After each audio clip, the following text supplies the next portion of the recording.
So ಮೊದಲನೇ ಹಂತನ ತುಂಬ ಚೆನ್ನಾಗಿ ಎಕ್ಸ್ಪ್ಲೇನ್ ಮಾಡಿದ್ರಿ ನೀವು.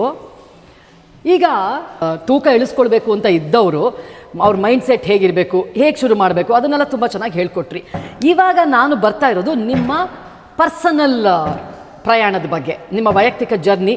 ನೀವು ಯಾಕೆ ಆ 20-25 kg ಇಳಿಸ್ಕೊಳ್ಬೇಕು ಅಂತ ನಿರ್ಧಾರ ಮಾಡಿದ್ರಿ, ಮತ್ತು ಆ ಇಳಿಸ್ಕೊಂಡಂಥ ನೀವು ರಿಸಲ್ಟು ನೋಡಿದ್ರಿ, ಆ ಪ್ರಯಾಣ ಹೇಗಿತ್ತು ಅನ್ನೋದನ್ನು ನಮಗೆ ದಯವಿಟ್ಟು ತಿಳಿಸ್ಕೊಡಿ.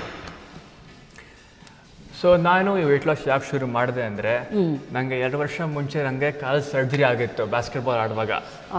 ಸೊ ಅದರಿಂದ ನಾನು ನನ್ನ ಆ್ಯಕ್ಟಿವಿಟಿ ಎಲ್ಲ ಫುಲ್ ನಿಲ್ಲಿಸೋಯ್ತು. ಸೊ ನಾನು ಮನೇಲಿ ಕೂತ್ಕೊಂಡು ತಿಂತಾ ಇದ್ದೆ, ತುಂಬ ದಪ್ಪ ಆಗಿದ್ದೆ. ಅದರಿಂದ ನನಗೆ ತುಂಬ ಕಾನ್ಫಿಡೆನ್ಸ್ ಕಡಿಮೆ ಆಯಿತು. ಸೊ ನಾನು ಅಂದ್ಕೊಂಡೆ ಇದು ನಾನು ಚೇಂಜ್ ಮಾಡಲೇಬೇಕಂತ.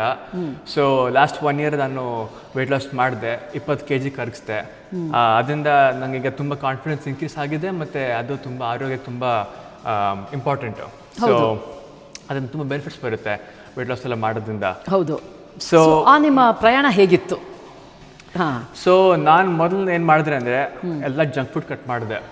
ಸ್ವೀಟ್ಸು, ಚಿಪ್ಸು, ಡ್ರಿಂಕ್ಸ್ ಎಲ್ಲ ಪೂರ್ತಿ ನಿಲ್ಲಿಸ್ಬಿಟ್ಟೆ ನಾನು. ಯಾಕಂದರೆ ತುಂಬ ದಪ್ಪ ಇದ್ನಲ್ಲ, ನನಗೆ ಚೇಂಜ್ ಬೇಕಿತ್ತು. ಮತ್ತು ಏನಂದರೆ ಈ ವೆಯ್ಟ್ ಲಾಸ್ಗೆಲ್ಲ ಇದು ತುಂಬ ಮೆಂಟಾಲಿಟಿ ಮೇಲೆ ಡಿಪೆಂಡೆಂಟ್ ಆಗುತ್ತೆ ಇದು. ಸೊ ನೀವು ಮೆಂಟಲಿ ಸ್ಟ್ರಾಂಗ್ ಇರಬೇಕು, ಯಾಕಂದರೆ ಏನು ಮಾಡಿದ್ರೇನು ಅದಕ್ಕೊಂದು ಡಿಸಿಪ್ಲಿನ್ ಇರಬೇಕು. ಸೊ ಅದಕ್ಕೆ ನಾನು ಅದೆಲ್ಲ ಸ್ಟಾಪ್ ಮಾಡಿದೆ. ತುಂಬ ನೀರು ಕುಡಿತದೆ ನಾನು ದಿವಸಕ್ಕೆ ನಾನು 2.5 liters ಕುಡಿತೀನಿ ನಾನು ವಾಟರು. ಸೊ ಅದು ಬೇಕೇ ಬೇಕು, ವಾಟರ್ ತುಂಬ ಇಂಪಾರ್ಟೆಂಟು. ಅದಾದಮೇಲೆ ನಾನು ಎಲ್ಲ ಬ್ಯಾಲೆನ್ಸ್ ಆಗಿ ಇಟ್ಕೊಂಡಿದ್ದೆ. ಸೊ ಏನೇನು ತಿಂತಿದ್ದೆ ನಾನು ಮುಂಚೆ, ಅದನ್ನ ನಾನು ಸ್ವಲ್ಪ ಕಡಿಮೆ ಮಾಡಿದೆ. ಸೊ ಅನ್ನ ಕಡಿಮೆ ಮಾಡಿದೆ, ಚಪಾತಿ ಕಡಿಮೆ ಮಾಡಿದೆ, ಆದರೆ ಪ್ರೋಟೀನ್ ತುಂಬ ಇನ್ಕ್ರೀಸ್ ಮಾಡಿದೆ ನಾನು. ಸೊ ಚಿಕನ್ನು ಇವನ್ ವೆಜ್ ಇದ್ರೂ ದಾಲ್ ತಿನ್ನೋದು, ಬೀನ್ಸ್ ತಿನ್ನೋದು, ಅದು ನಾನು ಇನ್ಕ್ರೀಸ್ ಮಾಡಿದ್ದೆ. ಸೊ ಏನೇನು ಮೀಲ್ಸ್ ತಿಂತೀನಿ ಅದು ನಾನು ಪ್ರೋಟೀನ್ ಜಾಸ್ತಿ ಮಾಡಿದೆ, ಮತ್ತು ನಾನು ಅನ್ನ ಸ್ವಲ್ಪ ಕಡಿಮೆ ಮಾಡಿದೆ. ಫುಲ್ ನಿಲ್ಲಿಸಿಲ್ಲ, ಅದನ್ನ ಕಡಿಮೆ ಮಾಡಿದೆ ನಾನು. ಸೊ ಅದಾದಮೇಲೆ ವರ್ಕೌಟ್ಸಿಗೆ ನಾನು ಕನ್ಸಿಸ್ಟೆಂಟಾಗಿ ವಾರಕ್ಕೆ 5 ಸತಿ ಹೋಗ್ತಿದ್ದೆ. ಸೊ ಅದು ನಾನು ಇವಾಗಲೂ ಅದೇ ಮಾಡ್ತೀನಿ, ಸೇಮ್ ಅದೇ ಹ್ಯಾಬಿಟ್ ಬಿಲ್ಡ್ ಆಗಿದೆ ನನಗೀಗ. ಸೊ ನಾನು ಅದೇ ಕಂಟಿನ್ಯೂ ಮಾಡ್ತಿದ್ದೀನಿ. ಆದರೆ ನಾನು I use to go 5 times a week start ಮಾಡುವಾಗ.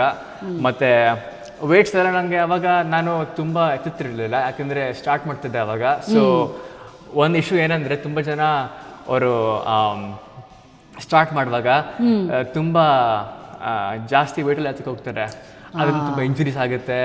ಮತ್ತು ಆ ಥರ ಮಾಡಿದ್ರೆ ನಿಮಗೆ ಏನು ಬೆನಿಫಿಟ್ ಸಿಗಲ್ಲ, ಯಾಕಂದರೆ ಇಂಜುರಿ ಜಾಸ್ತಿ ಆಗುತ್ತೆ, ಮತ್ತು ಮಸಲು ಆ ಥರ ಬಿಲ್ಡ್ ಆಗಲ್ಲ. ಸೊ ಸ್ಟಾರ್ಟ್ ಮಾಡುವಾಗ ಸ್ಲೋ ಆಗಿ ಬಿಲ್ಡ್ ಮಾಡಬೇಕನ್ನ, ಸ್ವಲ್ಪ ಸ್ವಲ್ಪ ಎತ್ಕೊಂಡು ವಾರಕ್ಕೆ ಯು ಕ್ಯಾನ್ ಚೆಕ್ ಮತ್ತೆ ಮಾಡಿಕೊಂಡು, ಓಕೆ ವಾರ ಎಂಡಕ್ಕೆ ಇಫ್ ಇಟ್ಸ್ ಫೈನ್ ಆವಾಗ ಇನ್ಕ್ರೀಸ್ ಮಾಡ್ಬೋದು, ಇಲ್ಲಾಂದರೆ ಅದೇ ಮಾಡ್ಕೊಂಡು ಹೋಗ್ತಾ ಇರಬೇಕು. So that's the most important, ಅದು ರುಟೀನ್ನ ಬಿಲ್ಡ್ ಮಾಡೋದು. ಸೊ ವಾರಕ್ಕೆ ಅಟ್ಲೀಸ್ಟ್ 3 times ಹೋಗ್ತಿದ್ದೆ ನಾನು. ಇಂಜುರಿ ಇಲ್ಲಾಂದರೆ ಇಫ್ ಐ ವಾಸ್ ಫೀಲಿಂಗ್ ಸಿಕ್ ಏನಾದರೂ ಇದ್ದೆ, ಇಲ್ಲಾಂದರೆ 5 ಸತಿ ನಾನು ಹೋಗ್ತಿದ್ದೆ ಕನ್ಸಿಸ್ಟೆಂಟಾಗಿ. ಸೊ ಮೇನಾಗಿ ನಾನು ರುಟೀನ್ ಬಿಲ್ಡ್ ಮಾಡಿದೆ. ಡಯೆಟ್ಟು, ವಾಟರ್ ಕುಡಿಯೋದು, ಮತ್ತು ಜಿಮ್ಮು 5 times ಮಾಡೋದು. ಆದಮೇಲೆ ನಾನು ತುಂಬ ಕಾರ್ಡಿಯೋ ಮಾಡ್ತಿದ್ದೆ.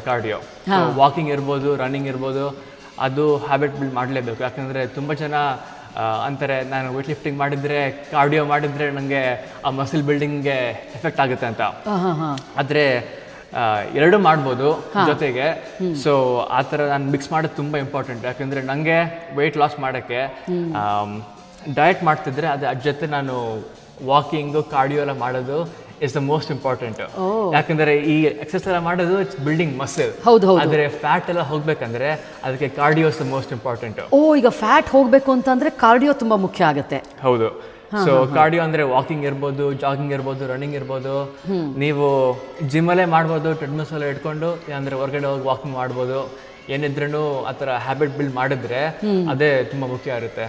ನೀವು ಹ್ಯಾಬಿಟ್ ಬಿಲ್ಡ್ ಅಂತ ಹೇಳಿದ್ದು ನನಗೆ ನೀವೇ ಒಂದು ಪ್ರಾಕ್ಟಿಕಲ್ ಉದಾಹರಣೆ. ಯಾಕೆ ಅಂತಂದರೆ ನೋಡಿ, ಇವಾಗ ನಾವು ಫ್ಯಾಮಿಲಿ ವೆಕೇಷನ್ ಅಂತ ಹೊರಗಡೆ ಬಂದ್ರೂ ಸಹ ನಾವೆಲ್ಲ ಮಜಾ ಮಾಡ್ತಾಯಿದ್ರು, ನೀವು ಬಂದು ಅಚ್ಚುಕಟ್ಟಾಗಿ ಜಿಮ್ಮಲ್ಲಿ ನಿಮ್ಮ ಕೆಲಸನ ನೀವು ನಿಯತ್ತಾಗಿಲ್ಲ, ನನಗೆ ಈ ನಾನು 1.5 ಗಂಟೆ ಏನಿದೆ ನನಗೆ ಬಿಟ್ಬಿಡಿ, ನಾನು ಜಿಮ್ಮಲ್ಲಿ ವರ್ಕೌಟ್ ಮಾಡಬೇಕು ಅಂತ ಹೇಳಿದ್ರಿ. ಆ ರೀತಿಯಾಗಿ ಒಂದು ಕನ್ಸಿಸ್ಟೆನ್ಸಿನ ನಾವು ಬಿಲ್ಡ್ ಮಾಡ್ಕೊಂಡು ಬಿಡಬೇಕು ಅಂತ ಅನಿಸುತ್ತೆ. ಹೌದು, ಅದು ತುಂಬ ಇಂಪಾರ್ಟೆಂಟ್. ಯಾಕಂದರೆ ಕನ್ಸಿಸ್ಟೆನ್ಸಿ ಇಲ್ಲ ಅಂದರೆ ಏನು ಚೇಂಜ್ ಬರೋಲ್ಲ, ವೆಯ್ಟ್ ಲಾಸ್ ಹೇಳಿ ಏನಾದರೂ ಹೇಳಿ. ಸೊ ಅದಕ್ಕೆ ನಾನು ನೋಡಿದ್ದೀನಿ ನನಗೆ ಅಷ್ಟು ಕಷ್ಟ ಇರ್ತಂತ. ನನಗೆ ಒಂದು ವರ್ಷ ನಾನು ವೆಯ್ಟ್ ಲಾಸ್ ಮಾಡಿದ್ದು. ಕರೆಕ್ಟ್. ಸೊ ಇವಾಗಲೂ ನಾನು ಹಾರ್ಡಾಗಿ ಬಂದರೆ ನಾನು ತಿನ್ನೋದು ನೋಡ್ಕೋತೀನಿ ಮತ್ತು ಜಿಮ್ಗೆ ಬರ್ತೀನಿ, ಯಾಕಂದರೆ ನನಗೆ ಎಷ್ಟು ಕಷ್ಟ ಇರುತ್ತೆ ನನಗೆ ಗೊತ್ತಿತ್ತು. ಸೊ ಅದನ್ನ ಮೇಂಟೈನ್ ಮಾಡ್ಕೊಂಡು ಹೋಗ್ತಾ ಇರ್ಬೇಕು ನಾನೀಗ. ಈ ವಿಚಾರದಲ್ಲಿ ಒಂದು ಪ್ರಶ್ನೆ ನಿಮಗೆ. ಈಗ ಒಂದೊಂದ್ಸಲ ಫ್ರೆಂಡ್ಸು ರೇಗಿಸ್ತಾರೆ, ಏನೋ ನಾವೆಲ್ಲ ಇಷ್ಟು ಮಜಾ ಮಾಡ್ತಾ ಇದ್ದೀವಿ, ಇಷ್ಟೊಂದು ತಿಂತಾ ಇದ್ದೀವಿ, ನೀನೇನು ಅಲ್ಲೂ ಅದು ಬೇಡ ಅಂತ ಇದೆಯಾ, ಇದು ಬೇಡ ಅಂತ ಇದೆಯಾ, ಅಥವಾ ಎಲ್ಲ ಇಷ್ಟು ಮಜಾ ಮಾಡ್ತಾ ಇದ್ದೀವಿ, ನೀನು ಒಬ್ಬನೇ ಜಿಮ್ಗೆ ಹೋಗ್ತಾ ಇದೆಯಾ, ಆ ಥರ ಎಲ್ಲ ರೇಗಿಸಿದಾಗ ಅಥವಾ ಏನಾದರೂ ಮಾಡಿದಾಗ ನೀವು ಯಾವ ಒಂದು ದೃಢತೆಯಿಂದ ನಿಮ್ಮ ಕೆಲಸ ನೀವು ಮಾಡ್ತೀರಾ? ಯಾಕಂದರೆ ಬರೀ ನಮಗೆ ಗೊತ್ತಿರುತ್ತೆ ನಮಗೆ ಲೈಕ್ ಏನು ಗೋಲ್ಸ್ ಇದೆ ಅಂತ. ನಾನು ವೆಯ್ಟ್ ಲಾಸ್ ಮಾಡಲೇಬೇಕಂತ ನನಗೆ ಮನಸ್ಸಲ್ಲಿದ್ದರೆ ಅವಾಗ ನಾನು ಯಾರೇನು ಹೇಳಿದ್ರೂ ನಾನು ಮಾಡೇ ಮಾಡ್ತೀನಿ. ಸೊ ಆ ಥರ ಮೈಂಡ್ಸೆಟ್ ಇರಲೇಬೇಕು. ಯಾಕಂದರೆ ಯಾರೋ ಏನೋ ಹೇಳ್ದ ಅಂದರೆ ನೀವು ಸ್ಟಾಪ್ ಮಾಡಿಬಿಟ್ರೆ ಅವಾಗ ನಿಮಗೆ ಚೇಂಜ್ ಬರೋಲ್ಲ. ನಿಮ್ಮ ಜೀವನ, ನಿಮ್ಮ ಗುರಿ, ನಿಮ್ಮ ಫಲಿತಾಂಶ. ಎಕ್ಸಾಕ್ಟ್ಲಿ ಅದೇ. So very good. ಅದು ಇರಲೇಬೇಕು. ಸೊ ತುಂಬ ಜನಕ್ಕೆ ಏನೇನೋ ಹೇಳ್ತಿರ್ತಾರೆ, ಏನು ನೀನು ಕುಡಿತಾ ಇಲ್ಲ, ತಿಂತಾ ಇಲ್ಲ ಅಂತ. ಸೊ ಅದು ನೀವೇ ನೋಡ್ಕೋಬೇಕು. ಈ ವಿಚಾರದಲ್ಲಿ ನಾನು ಏನು ಹೇಳ್ತೀನಿ ಅಂತಂದರೆ, ನೀವು ಇದೇನು ಪಾಯಿಂಟ್ ಹೇಳಿದ್ರಿ ಅಲ್ಲ, ಇದು ಜೀವನದುದ್ದಕ್ಕೂ ಎಲ್ರಿಗೂ ಅನುಕೂಲ ಆಗುವಂಥದ್ದು. ಈಗ ಏನೋ ಹೇಳಿದ್ರಿ ನೀವು, ನಿಮ್ಮ ಜೀವನ, ನಿಮ್ಮ ಗುರಿ, ನಿಮ್ಮ ಫಲಿತಾಂಶ. ಇದು ಕೇವಲ ನಿಮ್ಮ ವೆಯ್ಟ್ ಲಾಸ್ ಒಂದೇ ಅಲ್ಲ, ನಿಮ್ಮ ಜೀವನಕ್ಕೂ ಅಳವಡಿಸ್ಕೊಳ್ಬೇಕಾಗಿರುವಂಥ ಪಾಯಿಂಟ್ಸ್ ಇದು ಅಂತ ನಾನು ಅಂದ್ಕೊಳ್ತೀನಿ. ಒಂದರಲ್ಲಿ ತೋರಿಸಿದ್ದನ್ನು ನೀವು ಜೀವನದಲ್ಲಿ ಎಲ್ಲದರಲ್ಲೂ ತೋರಿಸ್ತೀರಾ ಅಂತ. ಹೌದು ಅಲ್ವಾ? ಇದು ಬೇಸಿಕ್ ಫೌಂಡೇಶನ್ ಸೇಮೇ ಇರುತ್ತೆ ಎಲ್ಲದಕ್ಕೂ. ಸೊ ಆ ನಿಟ್ಟಿನಲ್ಲಿ ನೀವು ಜೀವನದಲ್ಲಿ ಎಲ್ಲದನ್ನೂ ಚೆನ್ನಾಗಿ ಮಾಡ್ತಾ ಇದ್ದೀರಾ ಅಂತ ಅಂದ್ಕೋತೀನಿ. ಹೌದು. ಅದೇನಂದರೆ ನಾನು ಎಲ್ಲರಿಗೂ ಹೇಳ್ತೀನಿ, ನೀವು ಒಂದ್ಸತಿ ಜಿಮ್ಮರಾಗಲಿ ಇಲ್ಲಾಂದರೆ ಡಯಟ್ಲಾಗಲಿ ಆ ಹ್ಯಾಬಿಟ್ ಬಿಲ್ಡ್ ಮಾಡಿದ್ರೆ ಆ ಮೆಂಟ್ಯಾಲಿಟಿ, ಮೈಂಡ್ಸೆಟ್ ಎಲ್ಲ ಇಟ್ ಕ್ಯಾರೀಸ್ ಓವರ್. ಸೊ ನೀವೇನು ಮಾಡ್ತಿರೋ ಕರಿಯರ್ ಇರಲಿ, ಸ್ಕೂಲ್ ಇರಲಿ, ಏನಾದರೂ ಇರಲಿ, ಅದಕ್ಕೆ ಇದು ಕ್ಯಾರಿ ಆಗುತ್ತೆ. ಸೊ ಅವಾಗ ನೀವು